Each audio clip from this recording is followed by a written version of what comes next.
Bom, dando continuidade então ao estudo do capítulo 3, o Alexandre, ele pegou 3 exemplos de médios em desenvolvimento, que é a nossa cara, né?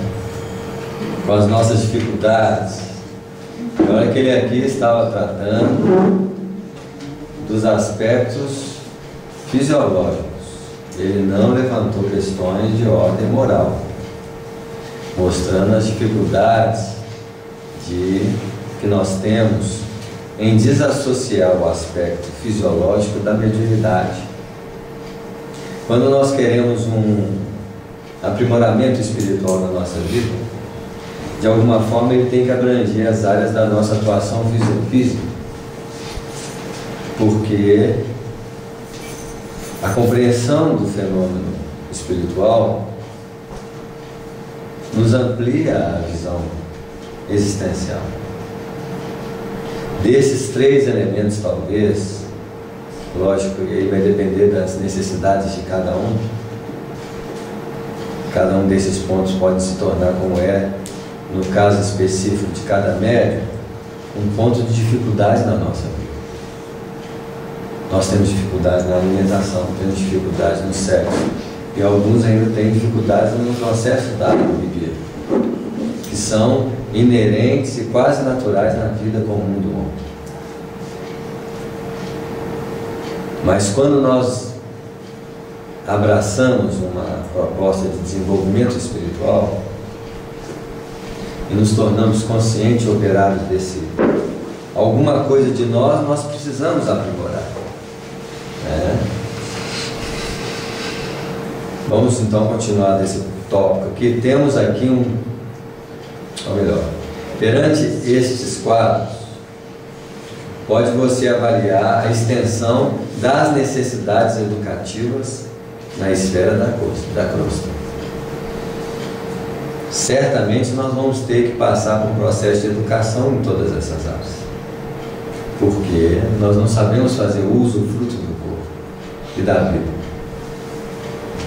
E o que é pior é porque nós concebemos a espiritualidade com a mente, nós não a sentimos. Entre a sensação que se sente e a concepção mental, quem vence? As sensações. Lógico que os raciocínios nos levam a amplitudes que eles podem nos proporcionar. Não pode ultrapassar as amplitudes da esfera do conhecimento.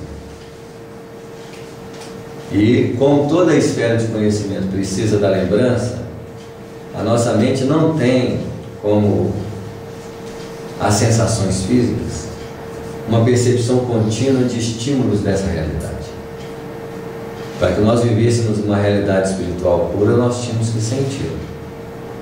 Concebê-la nós temos muitas vezes no dia a dia, mas quantas vezes estamos envolvidos com um processo existencial que nos consome a existência de forma mais direta. Aí você lembra de vez em quando de ter voltado a esses movimentos que você estuda espiritismo. Nas lembranças você até se ajusta com mais naturalidade, mas é uma lembrança que logo nós vamos o quê? Esquecer. Que os parâmetros do conhecimento têm seu limite de operação. Se eu sentisse o espírito, não precisava me lembrar que eu sou espírito. O problema é que nós não lembramos que somos espírito, mas constantemente nós sentimos que somos o quê? Matéria. Nós não precisamos de esforço para lembrar que nós somos corpo material. A dor, a fome, a sede, as coisas movimentam-se, criando para nós uma sensação existencial desse nível. Logicamente que a consciência humana, que é uma consciência limitada da consciência espiritual, e quando nós tratamos da consciência, nós estamos falando do campo de percepção. Nós não temos uma facilidade de percepção onde está localizada a nossa consciência. Mas se eu, por exemplo, levanto de manhã preocupado demais, com os fatores de trabalho, onde que a minha consciência está localizada? No trabalho, mas mais ainda, no campo do pensamento. O trabalho é apenas o foco, porque eu só vou estar centrado no trabalho quando eu chegar nele. Mas a minha consciência vive na manifestação do quê? Futuro. Do futuro com a manifestação do pensar. Quando eu estou num deleite físico, onde está a minha consciência? Está em pensamentos? Não. Eu estou numa sensação fisiológica. Porque a nossa consciência, ela se desloca de patamar de localização com muita facilidade. Ora nas sensações, ora nos pensamentos e também numa área mental chamada emo. Porque eu posso estar emocionado, com tristeza, por exemplo. Quando eu estou triste, eu não estou no pensamento. Eu estou na onde? Na emoção. A minha consciência deslocou para a emoção. Agora, só aí nós temos 3 patamares onde a consciência movimenta-se. E dos patamares onde a consciência movimenta-se, a que mais nós fixamos é qual? Emoção. Não. Tem hora da emoção, mas a maioria das vezes não pensa e nas sensações. Se eu estou dirigindo, eu posso, parte da minha consciência está dirigindo. Parte da minha consciência está o quê? Pensando. Olha como é que é difícil. E ainda dentre eles tem o pensamento de que eu sou espírito. Nós só vamos pensar que nós somos espírito mesmo quando estiver morrendo. A nossa condição é física, é humana. Isso. Né? A gente precisa sobreviver, a gente precisa trabalhar, a gente precisa comer. Você vê, e como transformar inteligentemente isso? Porque o grande problema é que nós nos prendemos com muita facilidade a esse movimento. E eles quase praticamente fazem o quê? Nos hipnotizam. O problema é que ele nos conduz, nós não os conduzimos. Também como nós não conduzimos o pensamento, como não conduzimos as emoções, na verdade nós conduzimos o quê? Nada, porque eu não sou rei. Jesus disse, o reino dos céus não vem com aparências exteriores. Eu só vou ter uma noção de realidade, de reinado divino, quando eu não for conduzido pelas coisas que determinam a minha forma de viver. Eu posso estar com uma dor, eu posso estar com fome, eu posso estar sob a iguante da energia sexual, eu posso estar debaixo da impressão fisiológica. Quando eu conseguir, mesmo debaixo desses elementos, não levar a ser levados por eles, eu começo a senhorar um reinado diferente. O problema é quando essas forças vêm, elas nos consomem e nos identificam muita. Nós não estamos localizados nas coisas, nós somos as coisas. Está claro? Então eu estou com fome. Quantas vezes, pelo simples ato de estar com fome, eu me entrego àquilo e não só a sensação de fome ganha força, mas como o pensamento, o quê? As palavras. Você está assim, estou com fome, gente, não vai ter nada para comer. Eu praticamente fui o quê? Moldando, amalgamando. Isso. Eu posso ter fome e olhar assim, ó, estou com fome, mas eu vou comer na hora que estiver pronto. Não vou precisar falar nada com ninguém, eu vou fazer um movimento. Só que nós não somos assim, nós não temos o domínio. Nós somos dominados. Agora, se a gente plasmasse, porque a gente plasma tudo no campo físico, né? A gente vai fazendo essas coisas criarem densidade, materialidade. E se a gente trabalhasse, não sei, é exatamente isso que a gente está tentando estudar, entender aqui, se a gente trabalhasse mais a espiritualidade, nós plasmaríamos mais coisas espíritas. Na verdade, um ser espiritual não distingue a realidade material. Ele só faz de forma diferente. Tanto é que nós vamos morrer e provavelmente o que nós vamos sentir? As mesmas coisas, as mesmas dificuldades. Lógico que lá os parâmetros de carga e de estímulo são outros.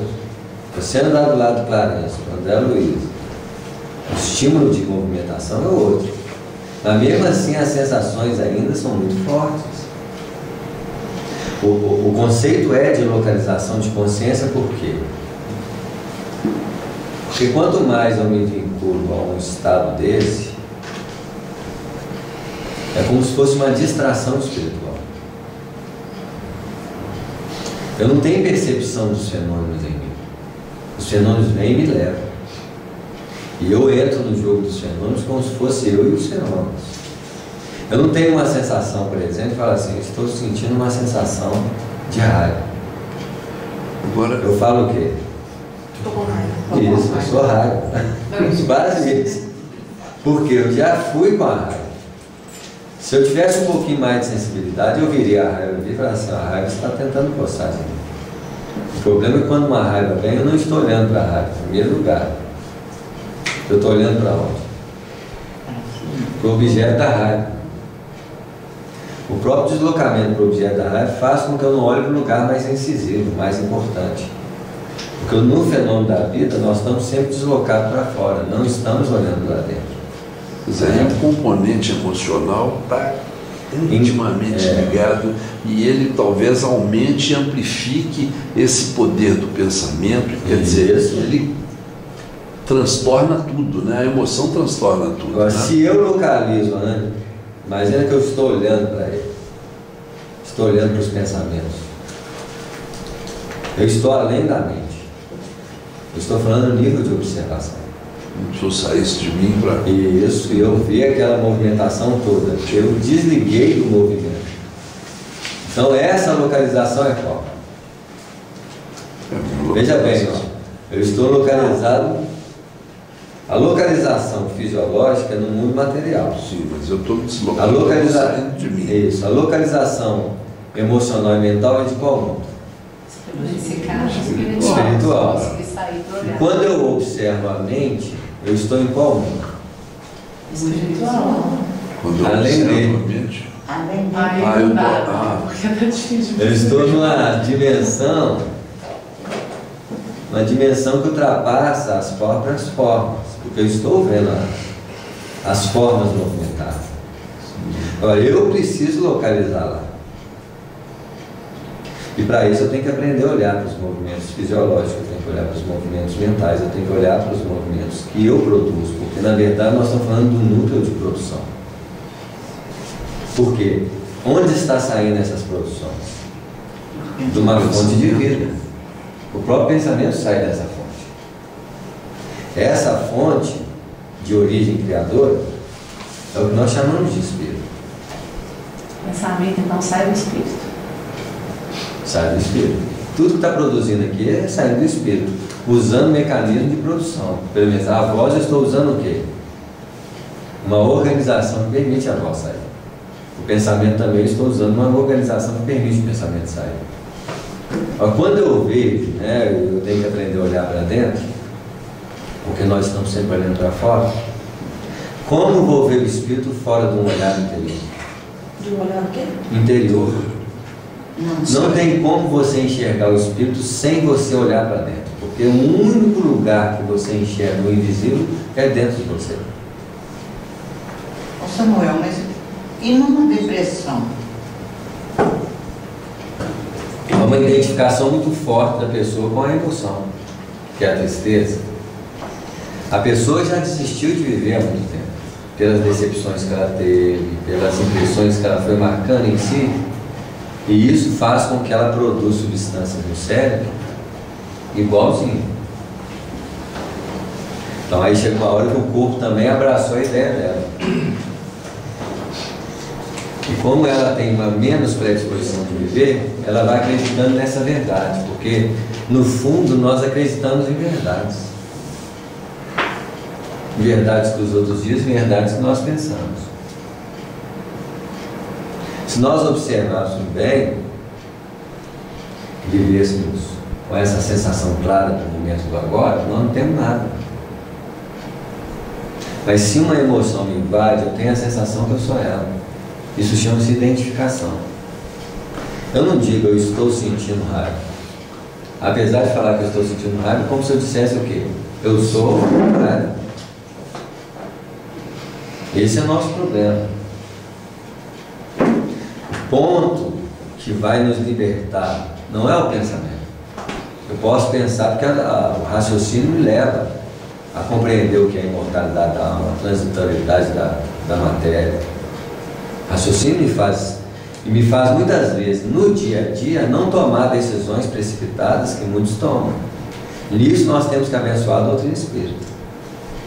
Mas não é em decorrência de uma sensação perceptiva de que aquilo é transitório. É uma ideia de que aquilo é transitório. E na medida que nós desencarnarmos, nós vamos ver como que era transitório.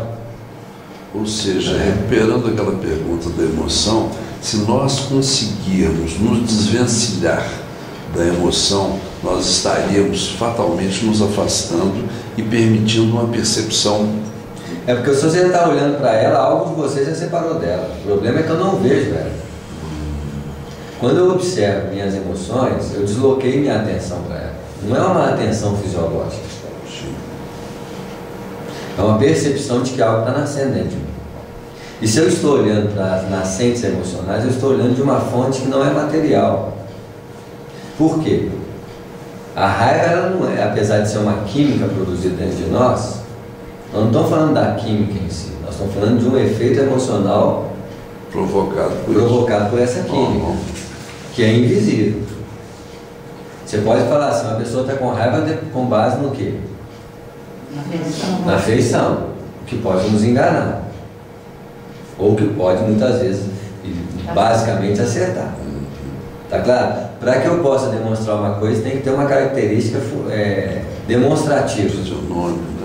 Mas eu não sei a qualidade emocional da raiva que a pessoa está sentindo. Só ela pode dizer sobre aquilo. A maioria das vezes ela não está olhando para a raiva. Ela está olhando para o objeto que causa raiva, objeto que causa medo, objeto que causa ciúmes. Nós não estudamos o fenômeno criador. Quando eu coloco como predisposição o estudo do fenômeno criador, que nós estamos falando de um fenômeno que não só cria a voz material, mas também todos os aparatos invisíveis aos olhos humanos, porque eu posso estar sentindo raiva e ninguém vê, mas eu sei que eu estou sentindo raiva. Ali eu estou vendo o invisível que ninguém vê, a não ser o plano espiritual. Tá claro?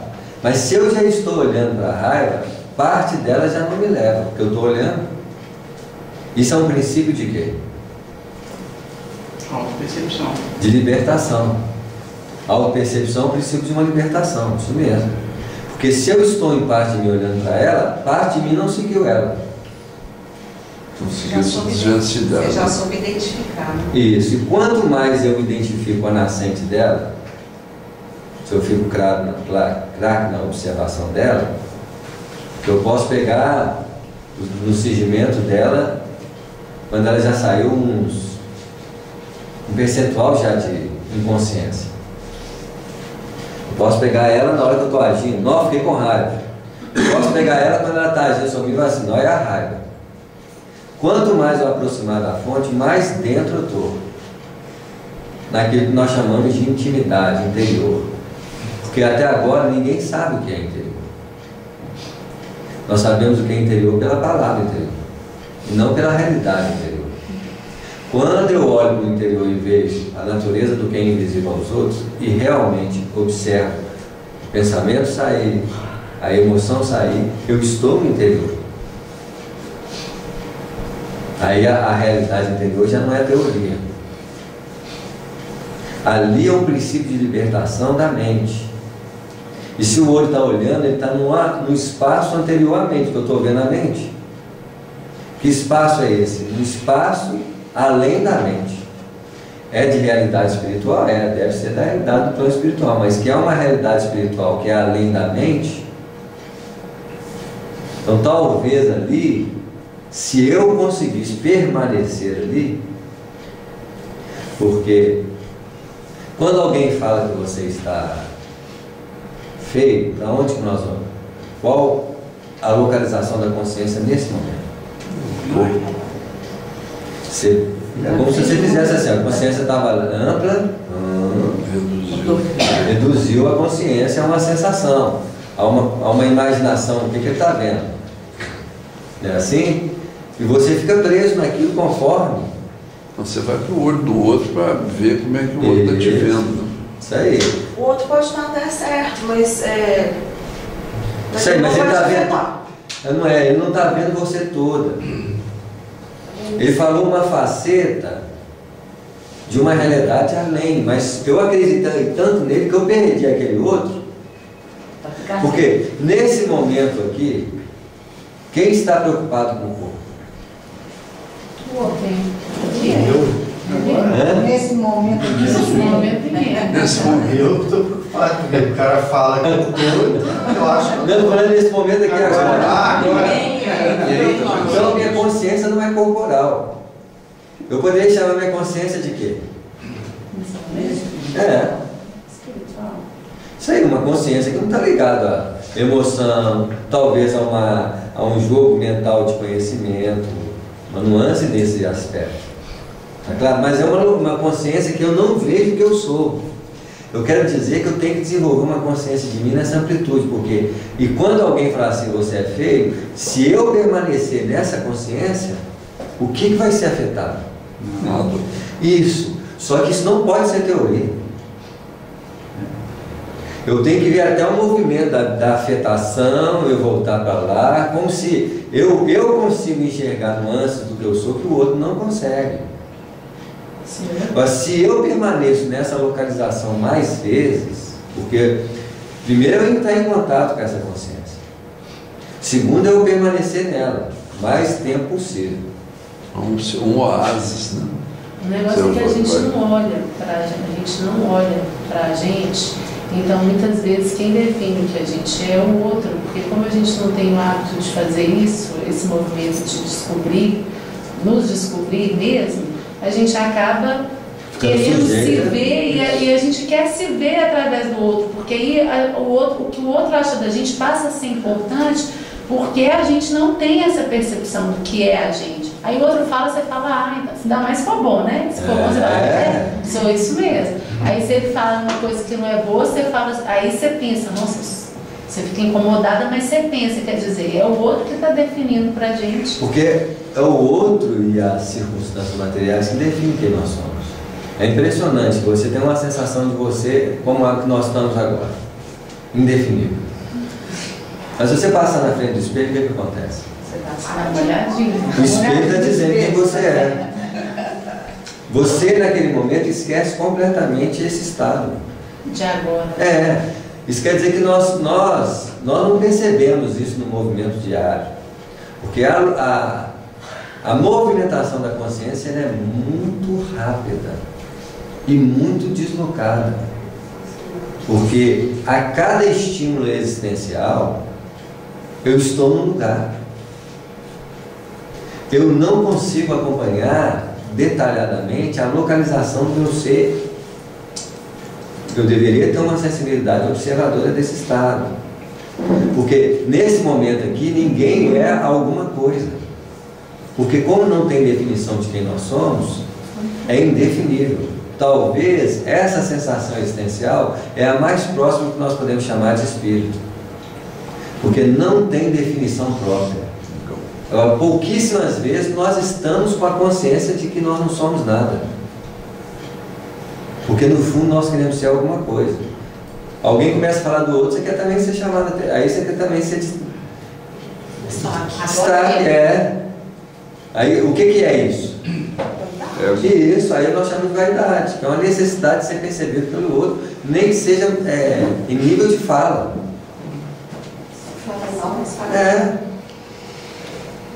Tá bom? A gente sabe que desencarnado a gente tem uma visão maior da realidade, né? A gente não muda magicamente por estar no plano material. Não. Mas em que a gente vindo aqui, esse despertar é mais fácil do que do plano espiritual? Não é eu não vejo que o despertar é mais fácil, não. Provavelmente, o que nós vamos ser lá no plano espiritual é o que nós somos aqui. A diferença é que nós conseguimos no plano espiritual, quando estamos no mundo material, ver as duas realidades. Aí eu consigo distinguir as duas realidades, mas mesmo assim, se você esquecer um pouquinho, Mas se você está no plano espiritual, você esquece um pouquinho, aí vê um cachorro vindo na direção dos encarnados, é capaz de nós correr. Porque a impressão que vai dar é que o cachorro vai fazer o quê? Vai te atacar. Por quê? É uma constituição muito espontânea viver assim, ó. Lá no plano espiritual, a nossa realidade de convivência é igualzinha a essa. Tem parede, tem casa, tem conversa, tem tudo isso. A diferença é que não tem o estímulo de conversações e de problemas, das interações que hoje nós temos na realidade humana. É lógico, se você conversa só de Jesus, de espiritualidade, você parece que você é o quê? Elevado. Você só vai saber que você não é elevado diante das circunstâncias que vão aparecer do seu lado em problemas. Quantas vezes, é impressionante nas obras de André Luiz, o tanto que ele se sente elevado em várias partes do livro. Um exemplo muito claro é quando ele sai do nosso lar e começa a escrever os mensageiros. A primeira parte da descrição dele parece que ele é um espírito elevado, até ele encontrar os companheiros no campo dos mensageiros, e você vê o André Luiz, o primeiro comentário que ele vai, quando ele encontra com o companheiro médico que acompanha ele nesse livro, Vicente, foi de contar a história dele. E quando ele conta a história dele, ele queria colocar a veemência no sofrimento dele. Isso é o quê? Vaidade e sofrimento. Não sei que vaidade, né? Mas eu quero sofrer mais do que quem? É uma vítima. Porque gente, o que é isso? O que é pior? O que é pior? Eu não estou sofrendo, mas quando eu estou contando que eu estou sofrendo, parece que eu estou o quê? É uma ilusão. E o seu sofrimento tem que ser sempre maior do que o do outro. Isso. Porque é uma necessidade de chamar a atenção de quem? Mas o André Luiz é diferente de nós? Não. Um dia eu estava sentado no evento espírita. Eu estava sentado no movimento espírita, aí cada um começa a falar de si mesmo. E eu vendo que nós estávamos todo mundo falando de si mesmo, e eu falando de mim mesmo, eu estou assim, para que isso? Não tem lógica. Mas como a conversa caiu naquela direção, você entra sem a menor o quê? Consciência. Isso. Cada um está falando sozinho, né? Isso. Um conta o caso dele, o outro fala uma coisa, mas ele volta no mesmo caso, ele continua nesse caso. Mas a internet é uma competição de sofrimento, né? Eu dou uma competição de superioridade. Espírita tem disso, não tem?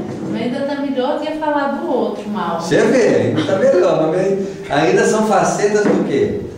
Da nossa vaidade. Da nossa incapacidade de saber quem nós somos. Quando a gente vê esse quadro de experientes aqui, até o André Luiz, né? Depois nós vamos ver aqui o mentor falando com ele. Tem que ter cuidado. Né? Quando ele fala assim, ele pegou os 3 casos, mas isso não podia nem acontecer, não. Então, calma, eles são companheiros que estão trabalhando, né? Assim.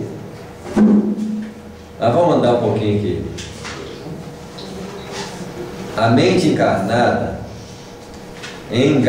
engaladou-se com os valores intelectuais e fez o culto da razão pura, esquecendo que a razão humana precisa de luz divina. O cara que não tem conhecimento espiritual, é muito difícil ele não fazer esse movimento. Porque no movimento da Terra, quem tem valor? Quem tem conhecimento intelectual. Quem tem conhecimento intelectual. Quantas vezes, na verdade, como nós não sabemos quem nós somos, nós tentamos criar um estereotipo para nós. Estereotipo é o quê?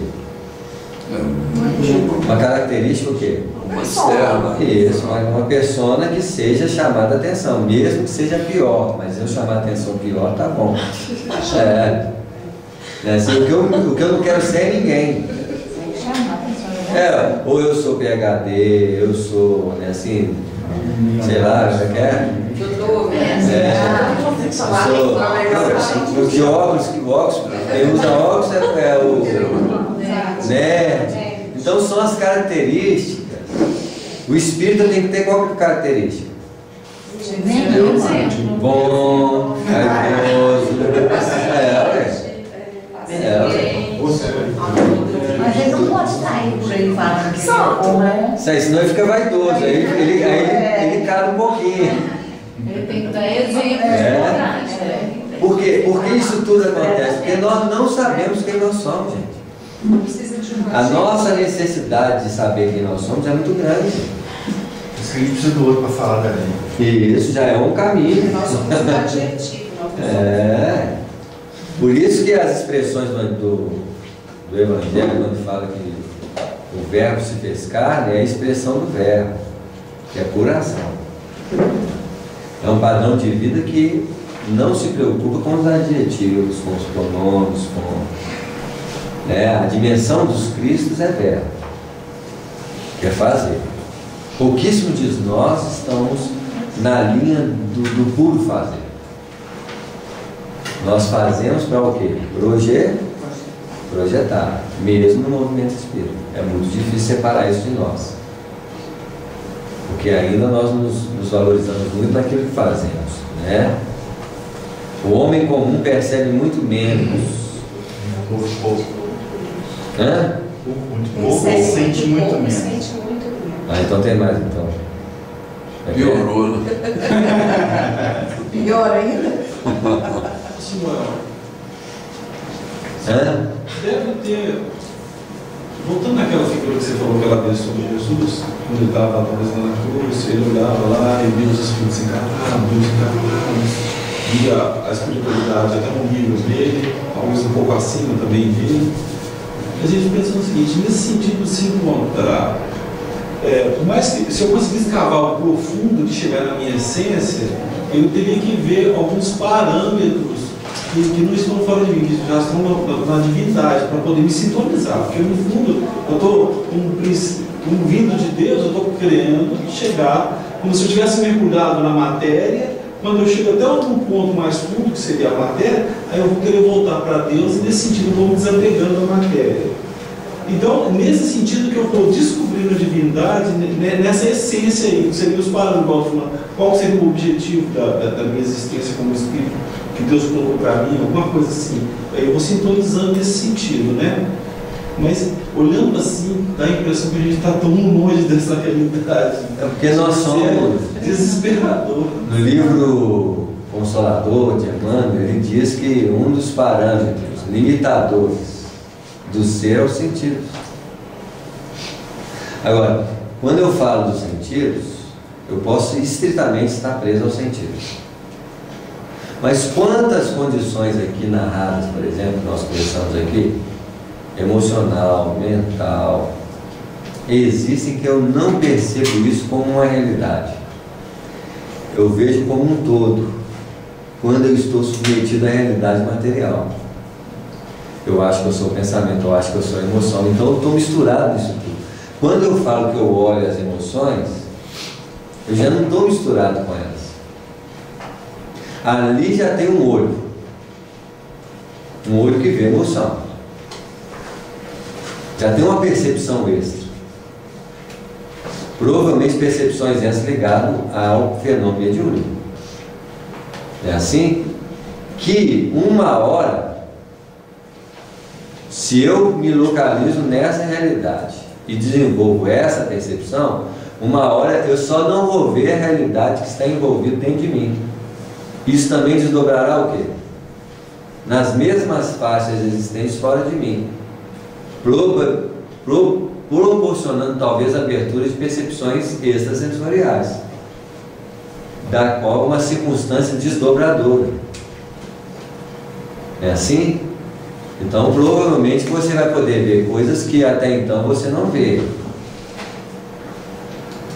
Mas isso requer uma busca de interesse.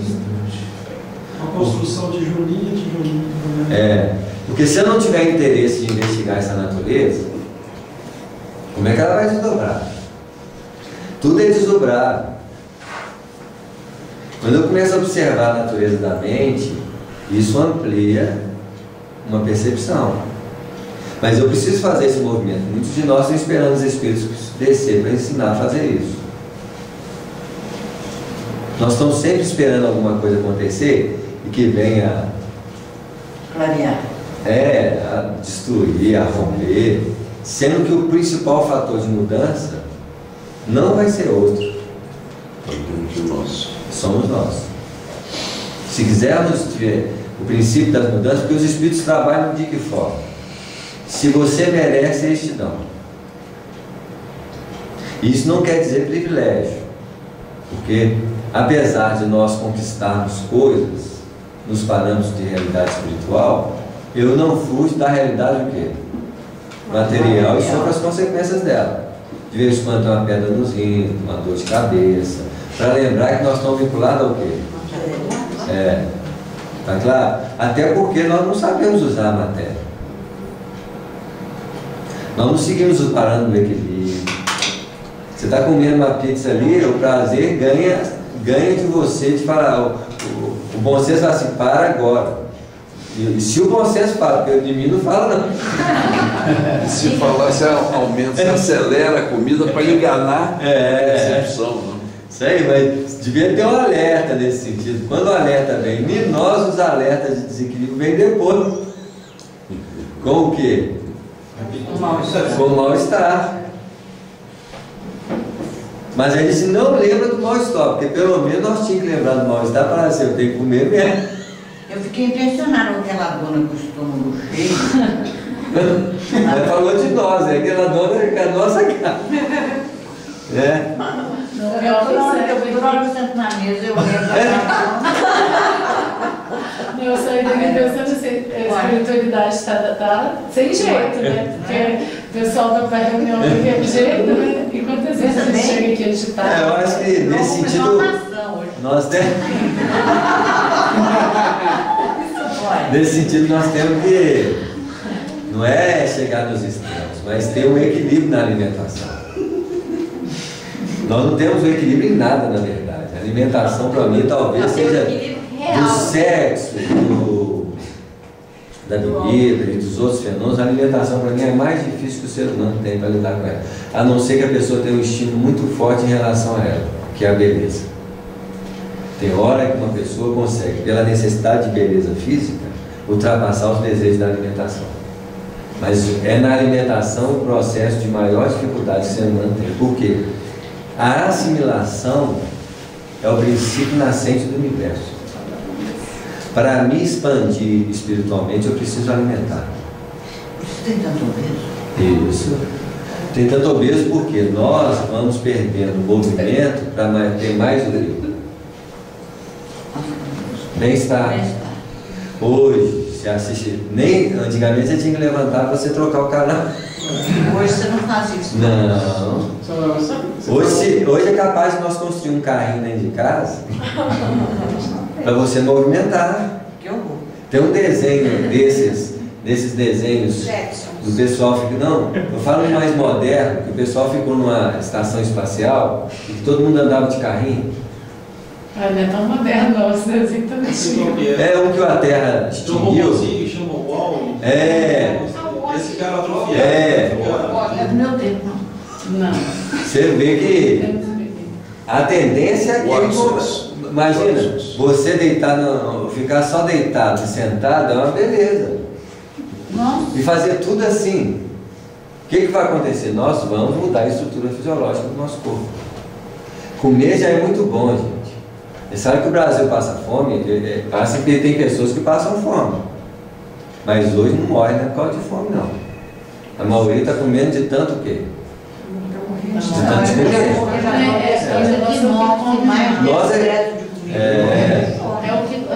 Nós é que temos vergonha, gente, mas muitos de nós, né? Não falo nós, muitos de nós temos vergonha, mas tem lá no centro da cidade, hoje tem uns 3 pontos aí que tem alimentação. R$1. R$1,50, né? Assim, morrer de fome, ninguém morre não. Uma pessoa falar que está com fome, ela está se enganando. Uma pessoa que se ela quer comer mesmo, R$1 ela consegue aí catando alguma coisa, fazendo um serviço. Duvido que ela não consiga R$1,50.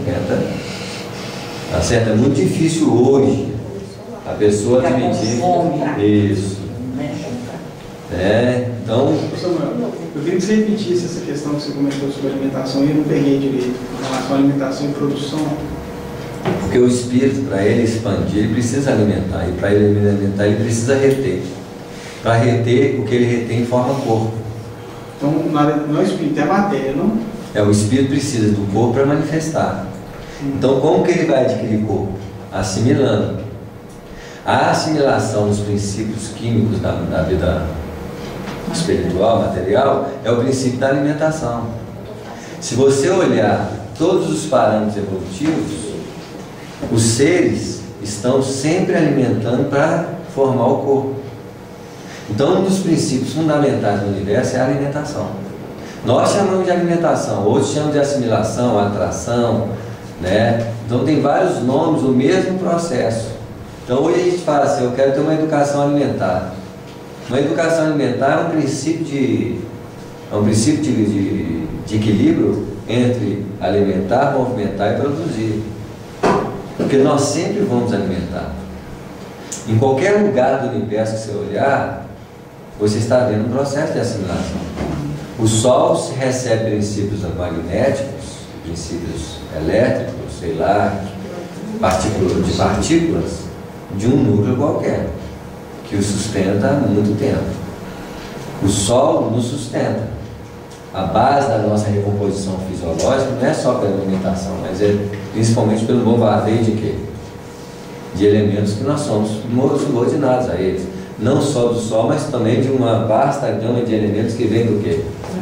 Nós não vemos isso. Há uma recomposição natural disso. Mas existem elementos de mais densidade que eu preciso repor através do quê? Da alimentação. A respiração, o centro de assimilação. Não é assim? Então, e agora nós desdobramos esses elementos para outras áreas. Porque muitas pessoas vivem de emoções. Vivem de trocas de comunicação. Mudando o padrão dessas necessidades em níveis infinitos. Uma boa conversa não alimenta as pessoas? O afeto. É assim? Olha o grau de assimilação que nós vamos ampliando nesse fator.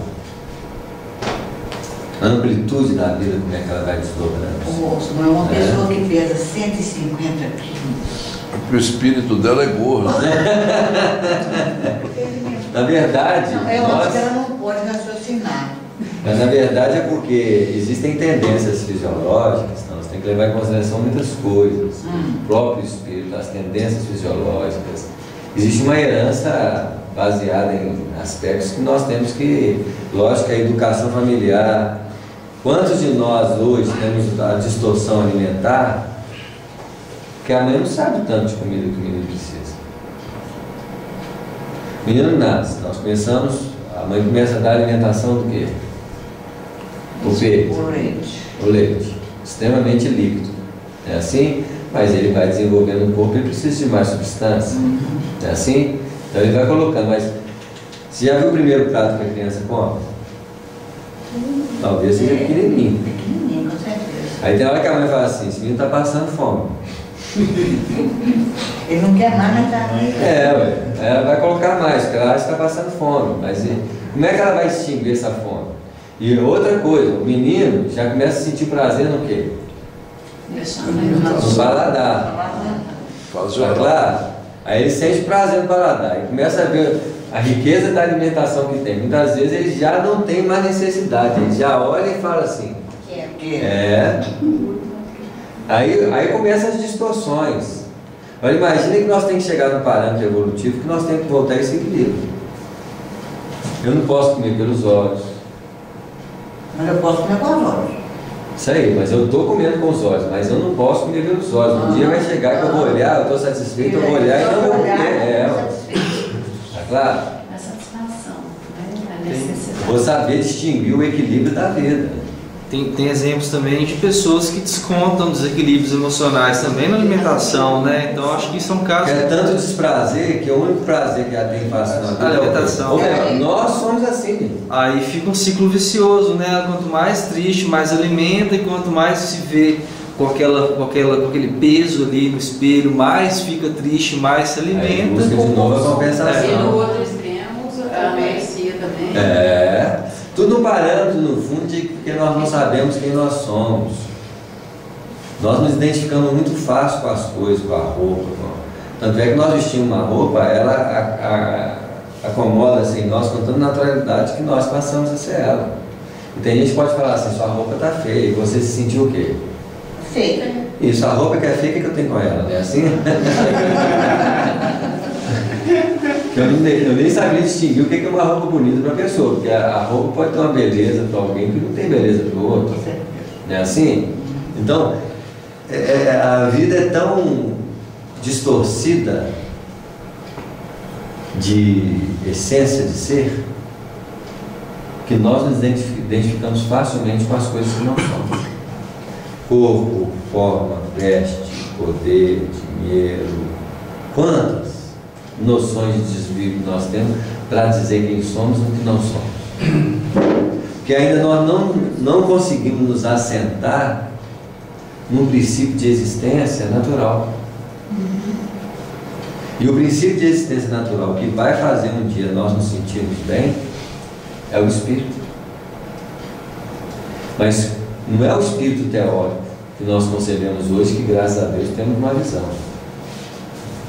É uma concepção de sentimento de que é espírito em nós. Isso aí nós não temos ainda. Jesus, gente, era espírito. Ele não concebia, pensava em espírito. Ele não lembrava do seu espírito. Se alguém pergunta o que é espírito, você tem que lembrar. Ele era simplesmente... Ele exercitava, assim, né? Ele era um movimento vivo. Né? Se o cara fala assim, Jesus, que é o espírito? Ele imediatamente, isso aí. Ninguém vai falar assim, sou eu. Aí diz assim, sou eu o quê? Você quer algo o quê? Eu quero uma resposta que você... Aí ele vai falar assim, é o que você é a cada momento. De forma muito espontânea e natural. Porque a partir do momento que você começou a pensar para ser, já não é espírito. Eu estou pensando aqui, eu tenho que pensar para ser o que o outro quer. Eu já desviei o que eu sou. Eu saí daquela espontaneidade. Então, voltando a esse parâmetro aqui, ó. Essa espontaneidade de ser sem preocupar-se. Porque ninguém está preocupado em ser alguma coisa aqui agora. Nós estamos sendo sem nenhum tipo de estímulo, mas só hora que se eu sair no corredor, sair ali fora, um estímulo pode existir que muda esse parâmetro natural de ser. E nós não percebemos essa mudança. Uma pessoa que você encontra, uma pessoa que veste de um jeito que você já olha assim, olha para você já está o quê? Mudando parâmetros. Nós não sabemos o que vai mudar, gente. Nós podemos chegar em casa, sentar na mesa, o ato de sentar na mesa muda quem você é. A multidão que Jesus estava falando é uma metamorfose pessoal que nós temos continuamente de não saber quem somos e somos um tantão de coisa que não somos. Porque cada hora eu sou uma coisa diferente. Basta ver que você fica perguntando o que é ser espírita. E qual a definição que nós teremos para ser espírita? Porque ser espírita, como se fosse espírita fosse um ser. Não, é uma função. É uma doutrina que você estuda. Isso, é o estudo de uma doutrina. Então eu chamo de espírita o que estuda espiritismo. Tá claro? Mas eu só posso ser espírita quando eu estudo espiritismo. E quando você é espírito, o seu tempo todo. Isso, eu não posso. Aí eu estou estudando espiritismo para ser o quê? Espírita. Isso, espírito, não é ser espírito. Para ser o espírito. Isso. Eu tenho que identificar com a natureza real de quem eu sou. E quem descobriu que é espírita? Não. Eu só preciso da doutrina espírita para me descobrir quem eu sou. Eu não preciso mais não. Eu preciso voltar a estudar o que eu já sou. Por que nós estudamos a doutrina espírita e temos que estudar o tempo todo? Porque toda hora nós esquecemos quem nós somos. E que com facilidade, gente, você muda o perfil. Um exemplo muito claro: futebol, política. Com que facilidade você pega o traço personalístico daquele movimento. E você abraça aquilo com tanta veemência que você esquece que o outro já não é ser humano, que já não é. Você acha que o outro é Cruzeiro, Atlético, América, não é assim? O outro é contra vocês. Aí você entra numa confusão, uma hora que você entra numa confusão, você não viu que você entrou na confusão, porque você identificou tão claramente com aquilo que você esqueceu quem você era. Aí depois você lembra assim, não, sou espírita. Aí você fica confusão, né? Porque aí fica, quem que você é? Espírita, Cruzeiro, Atlético? Meu Deus. Isso é para mostrar o tanto que nós mudamos pelo simples fato de um estímulo. Um estímulo que nós não sabemos qual vai ser o estímulo da próxima minuto. É assim? Você lê um romance espírita, você parece que você é o quê? Você parece ser elevado. Gente, você lê um espírito, você sabe um livro espiritual, assim, você parece ser elevado. Você está no estímulo de identificação, assim, né? Até você voltar ao parâmetro do dia a dia, voltou ao normal e Caiu na você já esqueceu. Saiu. Saiu de Jerusalém e desceu para Jerusalém e caiu na real de novo, né? Olha aquela questão das interações, aí praticamente a resposta foi uma coisa interessante que ela falou. No plano espiritual não tem as oportunidades que tem aqui. Então, você encarna, chega aqui, alimentação, você vai assistir o programa de televisão, viu 1000 formas de maneira de realçar o sabor, é uma coisa cativante, os chás, produtos de beleza, tudo feito para atender o sentido. Aí você vai no sexo, a sensualidade, algumas coisas até falam da realidade, mas você pensa, nossa, isso realça. Você vai em todos os outros valores que o ser humano tem, de sentimento, de raiva, do futebol, seja lá, são oportunidades que você não teria do lado de lá. Porque lá de lá vai ter o parte de futebol, pelo menos no plano espiritual. Vai ter o parâmetro conforme você estiver, né? Vai ter, por exemplo, eu estou falando, eu estou pensando na pessoa que está lá que já tem vai levar. Ele vai vir aqui. Mas vai ter os parâmetros daquilo que atrai, né? Porque chegando aqui, você esqueceu. Do lado de lá, vamos falar assim, você é uma pessoa com compostura, um espírito com compostura, então você tem um posicionamento. Mas quando você entra aqui, esse esquecimento, aí a comida vai te cativar. Olha como é que é interessante. No livro E a Vida Continua, estava o André Luiz com o mentor. E o mentor, um dos mentores, co-mentores, observando a filha dele encarnada com o marido e a amante do lado, que era a enfermeira. E quando ele olhava a filha doente, o marido, nas costas, beijando a enfermeira, o que ele sentia? Aí ele pedia assim ao André Luiz, você me desculpa? Ele já sentia hoje. Tá claro? Que representa o apelo que ele tinha. Ele não tinha uma visão de que ali todos poderiam ser o filho deles. Eu vou pular um pouquinho mais acima. A veneranda trabalhava 1000 anos em prol de um grupo de familiares dele. A Narcisa fundamentava um trabalho de 10 anos no Ministério da Regeneração em prol de auxiliar um grupo particular da vida dela. Isso é para demonstrar para nós que, olha que nós estamos falando de uma veneranda que eu nem tenho uma autoridade moral para falar nada dela. Mas para mostrar que ainda está circunscrita a uma visão o quê? Limitada. Eu não sei se Jesus, então, vamos falar de um espírito puro como Jesus, iria ter diferença o olhar dele para a família espiritual dele, ou a terra toda era a família dele. Então, olha as diferenças que vão existir no patamar de percepção. Nós estamos falando de plano espiritual, que são limitações que vão caracterizar o plano onde nós estamos. Os anseios do André Luiz é a manutenção da família dele aqui na Terra. Os anseios de alguns espíritos é a possibilidade de transformar um parente dele que está em processo de perturbação sério. Já é muito mais nobre do que a manutenção de uma família. Mas olha o nível de evolução que esses parâmetros vão trazer. Porque nós ainda, gente, não temos uma visão muito ampla da vida. Agora imagina aqui quando a visão ainda fica muito o quê? Tamponada, com sentido, né? Aí ele falou assim, o homem comum percebe muito menos. E o homem espiritualizado? Porque nós estamos falando do homem comum. Percebe um pouco mais. Percebe um pouco mais, tem uma visão mais ampla, mesmo que seja intelectual, não importa. Já é, mas é um óculos que você coloca nos olhos que muita gente não tem. E que você olha as pessoas entrando em confusão, você fala assim, eu não entro mais nessa aí porque eu sei onde que eu vou parar. Muitos de nós sabemos que se nós entrarmos no processo dele, nós voltamos pior do que no grau. Muitas vezes a lógica da percepção espiritual nos freia muita coisa de fazer. Né? Ante a eclosão de conhecimentos novos, em face da onda regeneradora do Espiritismo, que banha as nações mais cultas da Terra, angustiada por longos sofrimentos coletivos, necessitamos acionar as melhores possibilidades de colaboração para que os companheiros terrestres valorizem as suas oportunidades benditas de serviço e redenção. Então, o conhecimento nobre nos ampliou a possibilidade de movimentação. Nós somos igualzinho a maioria das pessoas que estão no mundo. A diferença é que nós somos norteados por um princípio que nos refreia muitas coisas. E ainda nós dedicamos parte do nosso tempo para operalizar dentro desses princípios.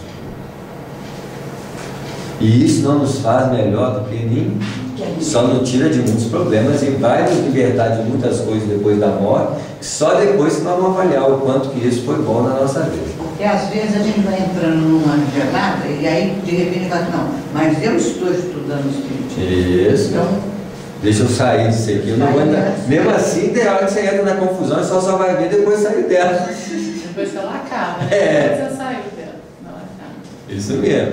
Dá o grau de identificação que você tem com aquilo. Isso mesmo.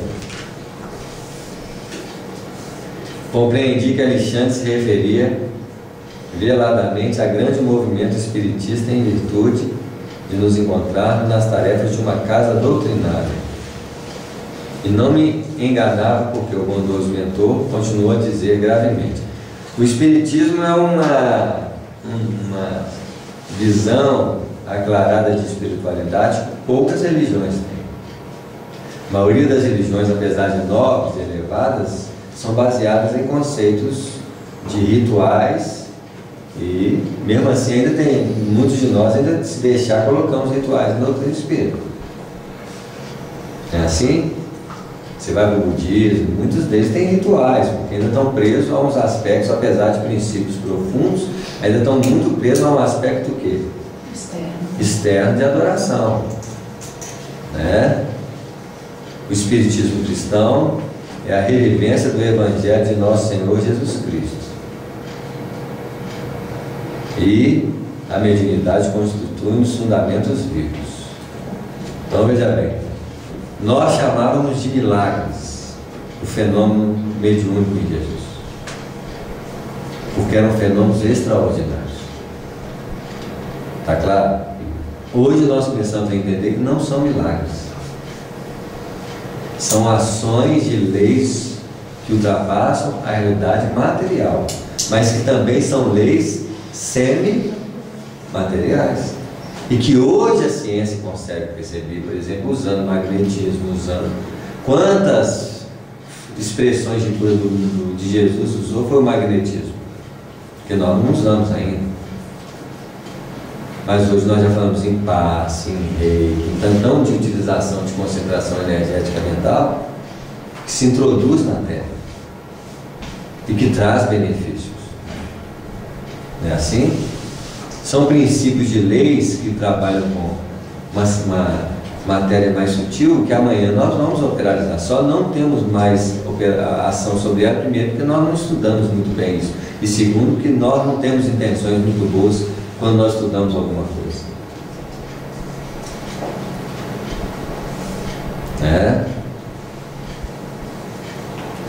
A mediunidade, porém, não é exclusiva dos chamados médiuns.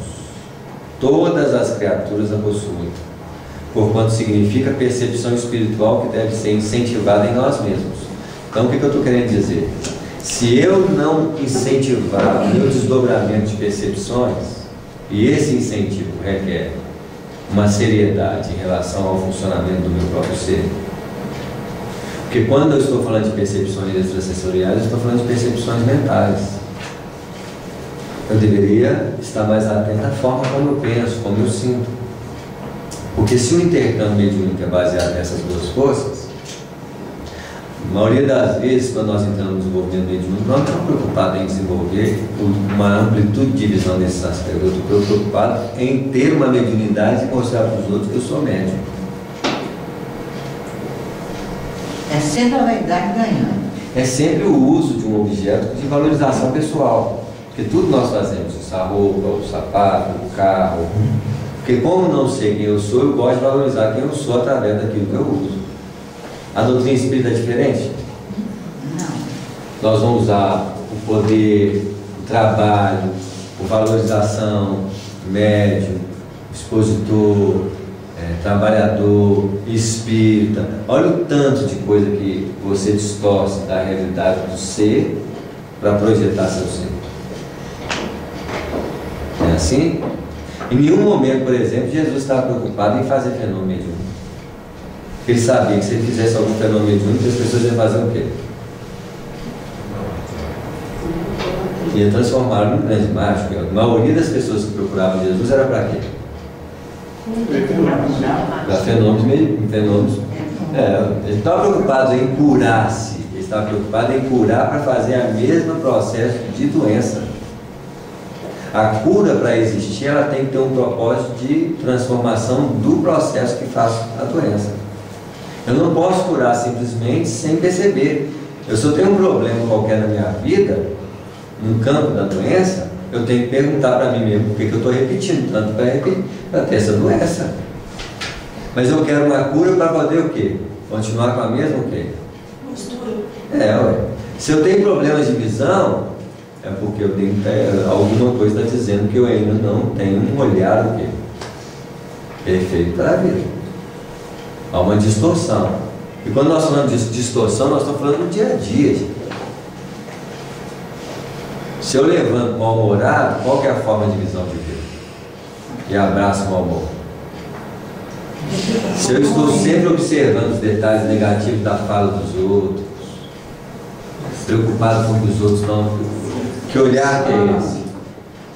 Não adianta eu ir para o centro espírita falar, não é assim? Eu tenho que começar a ver que os detalhes da nossa vida é numa semente de mostarda. Por que não uma semente de mostarda? Porque estão nos pequenos elementos da nossa vida diária. Estão nas pequenas coisas, nas circunstâncias em que nós vivemos, que muitas vezes para nós é uma forma comum de viver, que nós não percebemos. Você entra na mesa, você observa o que o outro está comendo, você está na rua, observa o que o outro está vestindo. Nós não estamos ainda, e se eu estou observando, estou usando o quê? Julgamento. Um julgamento com qual órgão? Principalmente. Tanto é que os problemas de visão é quase generalizado na Terra. Por quê? Usa-se muito. Isso aí. Mas, Samuel, pelo amor de Deus, olha bem, uma pessoa que passa completamente esquisita. Esquisito é um parâmetro de quê? Todo esquisito é um parâmetro de valor. Porque corta o cabelo de um lado só e deixa comprido do outro. Isso. Aí pinta um rosto. Mas é porque nós somos acostumados ao quê? Isso é uma questão de costume. Eu estou acostumado com uma coisa assim. Aí o outro corta, aquilo passa a ser o quê? Mas eu fiquei por isso que eu não posso nem para outro planeta, que eu vou chegar lá. Mas essa pessoa não está assim, que coisa esquisita é essa? Mas essa pessoa não está querendo que a gente olhe. Tá, a pessoa está querendo chamar a atenção, como nós chamamos a atenção de alguma forma. Qualquer movimento que eu faça para diferenciar, eu estou querendo o quê? Chamar a atenção. Isso, porque no fundo é como se eu sentisse que eu não sou, eu sou o quê? Alguém. Isso, não sou visto, não sou alguém. Mas olhar não é o problema, eu acho que a gente pode observar os outros, desde que a gente, é difícil, mas desde que a gente olhe o outro, vendo o outro. Isso, deixar o outro. Eu não tenho que comparar o outro comigo, achando que eu estou melhor sempre. Esse que é o problema. Agora, o que eu preciso nesse olhar? Piedade, bondade. Isso, bondade. Porque quando o Espírito olhar de verdade, ele vai ser bom. Isso quer dizer que nossos olhos não é um olhar de quê? De bondade. Do Espírito. Não, porque O olhar do Espírito é um olhar de bondade. Ou seja, toda vez que a gente olha bom, é Espírito que está olhando? A gente É olha o olho do compreendendo, Espírito. compreendendo. Se não é um joguete da nossa mente. Eu vou olhar bom agora. Tá claro? Porque nós fazemos assim, eu quero olhar bom. Mas é impressionante, você pode falar assim, vou olhar bom agora. 5 minutos depois você já esquece, está querendo olhar bom e já olha do mesmo jeito que você sempre o quê? Mas aqui, essa pessoa, por exemplo, que acontece às vezes passar pela gente assim, ela pode ser 1000 vezes melhor do que a gente. Certo, então tem que começar a colocar em xeque o meu filtro de olhar que avalia.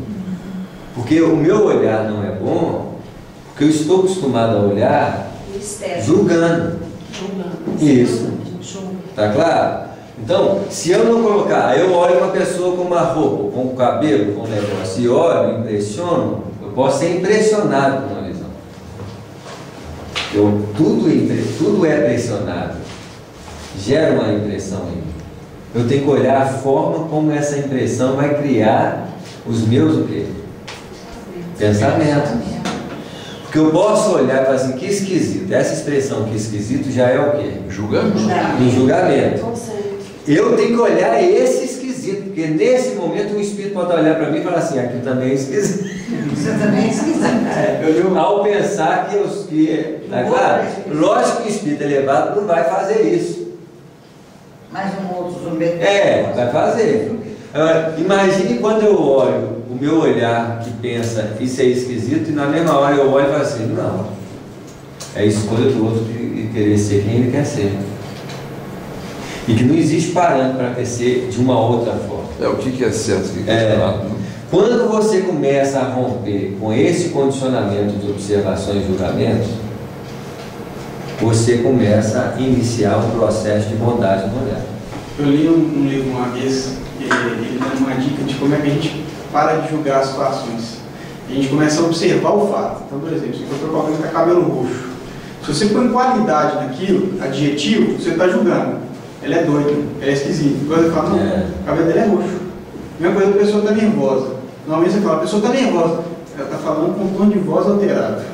Aí você começa, é uma forma de você tentar começar a trabalhar e perceber o fato em si. Como a gente julga o tempo todo. Né? Isso mesmo. Então onde que está o problema?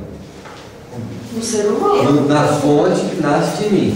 Então, eu não tenho que colocar em xeque os fatores que estão fora. Eu tenho que começar a observar a fonte de leitura que forma o meu ser. Porque aquilo é uma qualidade que quer determinar quem eu sou. E uma coisa é eu falar. Outra coisa é eu pensar. E outra coisa é eu pensar e não seguir.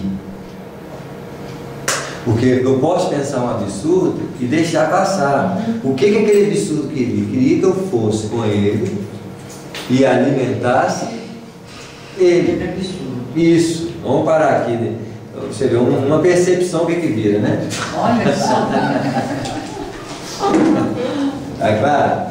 Mas pra gente observar, pra gente ver, no dia que eu começar a colocar em xeque o fundo que caracteriza o meu ser, mesmo ele existindo, ele pode existir, e eu não aceitar mais a característica daquela forma em mim. Porque eu posso pensar uma coisa e sair daquele pensamento e alimentar aquele pensamento.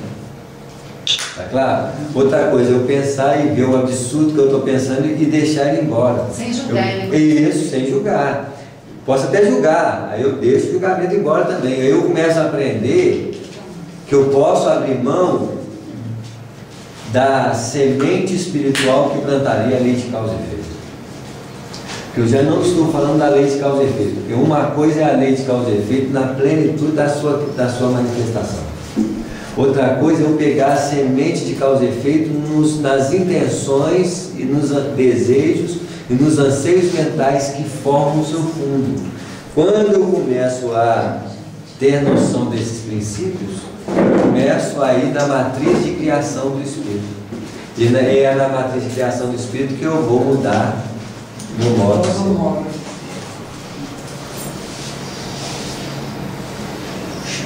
Nós continuamos na próxima semana com Boa Nova e o Se Deus quiser. Na outra semana nós voltamos